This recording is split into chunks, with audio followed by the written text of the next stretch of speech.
Everybody mortgaged their homes. We worked around the clock. I was like 11 years old, 1982, and we were about to fail. But my family and I are innovators. That's what we do at San Pedro Fish Market. So we came up with something that didn't just keep the business going, it helped it thrive. Today, I'm telling you the story of how the world famous shrimp tray was born.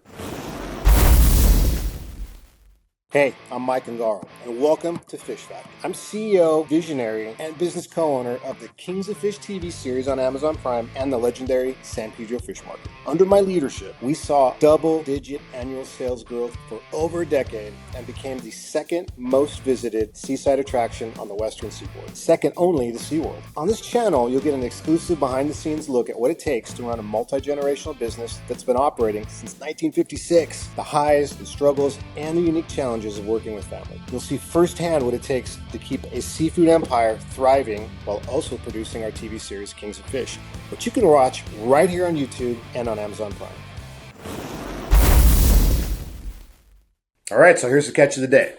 Our world famous shrimp tray. Here's the story behind what made us famous. So we're going all the way back to 1981, 82. We're rebuilding our location. We're operating out of a parking lot, just like we're doing now, as a matter of fact. And San Pedro Fish Market is about to be opened.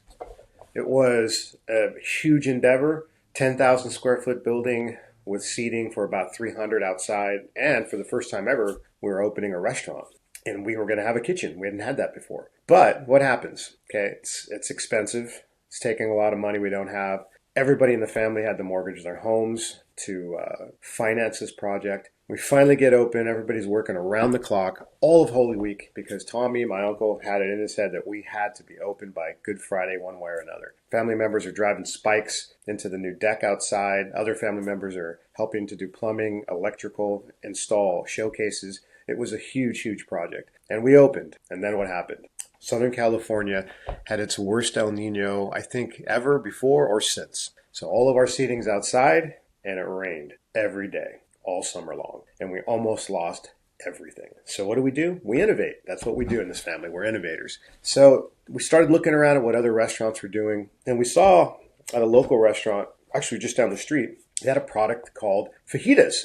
It was a Mexican food restaurant, El Paso Cantina was the one, how I remembered it. Later on, it became Acapulco. But they had this really cool plate of sizzling fajitas that would come out with bell peppers, tomatoes, onions, and steak or chicken. And we thought, my uncle had the idea, maybe we could do something like this, but we do it with fish, specifically shrimp. So we bought tomatoes, we bought onions, we bought bell peppers, and we bought them by the pallet. At one point, we were selling so much. We bought machines to slice them.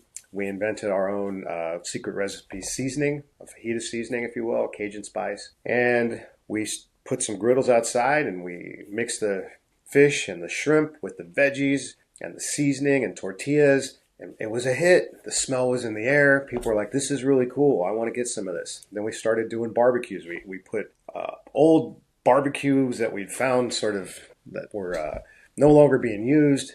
We ran a gas line. We threw some wood in there, and if you bought a fish for an extra $1, we'd cook it for you. So now we had these grilled fish, we had the shrimps, fajitas going on, and then we thought, what would be good with this is red potatoes. We've got these steamers inside where we do our live crab and lobsters. What if we threw red potatoes in there, walked them into the chiller, sliced them up, added them in with the bell pepper, the tomato, the onions, and the seasoning. You know what would be even better? Let's work with one of the local bakeries we know and have them do some loaves of garlic bread. And so little by little, this tray of fajitas evolved into what we started to call the world famous shrimp tray because it started to become an instant hit. People were traveling from all over the place to try this tray. So then we decided to switch it up and give people the choice to add any kind of seafood they wanted. It didn't have to just be shrimp. So what did we do? We had a whole display of fresh fish from all over the world. Fillets, whole fish,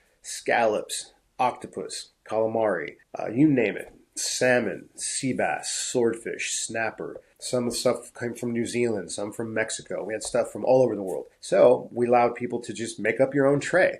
And the way I would speak it was, look at this empty tray. This is like an empty canvas. And you're going to paint it with your choice of seafood, and you're going to make your own masterpiece, and you're going to make it world famous. And that's what people would do. They would add clams, they'd add calamari, they'd add mussels, lobster, king crab, shrimp, salmon. I'll add the veggies and the potatoes. Give me a loaf of garlic bread and some tortillas, and boom, we had these world famous seafood trays going out all over the place. And then they started to become viral. So what does that look like? Well, that looks like us becoming one of the top 10 most Instagram restaurants in the country because people could not believe the size of these massive trays when they would see them. And so they were Instagramming, they were geotagging, they were sharing it with people. And now what happens is people come in visiting us and they say, I used to come here when I was a little kid with my parents, and now I've got my parents with me and my kids. 3 generations, sometimes even 4, to have that same experience of these world famous trays, sit out on the water, and really enjoy time with family. That's why we call our value proposition celebrating food and family.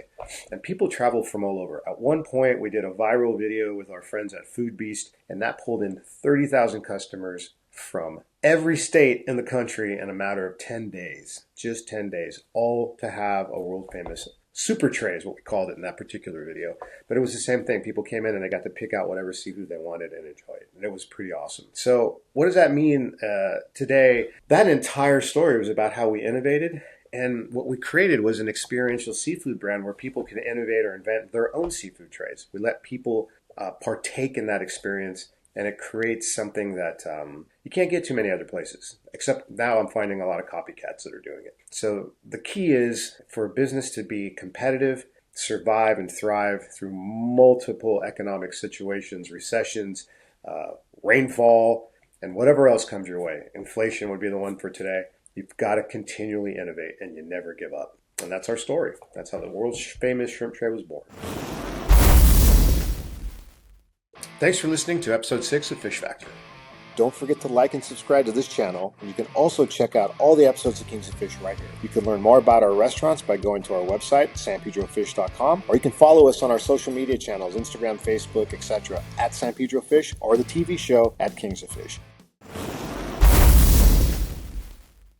On the next episode of Fish Factor, I'm joined by my brother, Henry Ungaro. We're in the middle of construction of our new home in San Pedro, which will be our new San Pedro Fish Market. We call it our legacy building because we're rebuilding our legacy. But, in the meantime, while that's under construction, we're in a parking lot where we're serving thousands of customers. So Henry and I will talk about what it's like running a full-service operation in a parking lot while building our new home at the same time.